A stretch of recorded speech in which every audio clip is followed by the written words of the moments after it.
Deshmukh sir, Deshmukh एक minute. आपल्यासोबत अमित देशमुख आहेत. काय सांगणार आज मिनी अर्थसंकल्प सादर होणार आहे, काय अपेक्षित आहे सरकारकडून, काय अपेक्षित आहे? आता सरकारची ही शेवटची घटका सुरू आहे. त्यामुळे फार काही अपेक्षा आम्हाला नाही आहेत आणि सामान्य माणसालाही नाही आहे. त्यामुळं आता सार्वत्रिक निवडणुका राज्याच्या घोषित होत आहेत, त्याच्याकडेच सगळ्यांचं लक्ष लागलं. सरकारचं हे शेवटचं अधिवेशन आहे असं आपल्याकडून बोलले. त्याच्यात काय शेवटचंच आहे ना, म्हणजे ते चुकीचं काय. मराठवाड्यासाठी लोकसभेच्या अगोदर जवळपास 4,500 कोटीचा पॅकेज सरकारतर्फे जाहीर करण्यात आलं होतं, मात्र त्याच्यावर काही इम्प्लिमेंटेशन नाही झालं.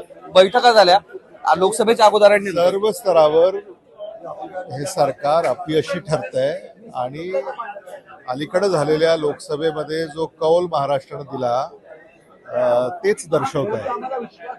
त्यामुळं आता हा शेवटचा खटाटोप सरकार करेल असं वाटतं. खता बियाणांची वाढलेली रेट कारण आता पेरणीची वेळ आहे चालू, मात्र ना विरोधक सभागृहामध्ये या विषयावर बोलण्यासाठी तयार आहेत आणि ना सरकार पक्ष बोलण्यासाठी. शेतकऱ्यांनी जायचं कुठं? आज तर पहिला दिवस आहे, आम्ही बोलणारच आहोत. नक्कीच धारेवर धरणार आहेत काय? अगदी पेस्टिसाइड कंपन्यांची सुद्धा मनमानी वाढलेली आहे. अगदी बरोबर आहे. सगळ्याच मुद्द्यांवरती सभागृहामध्ये चर्चा होईल.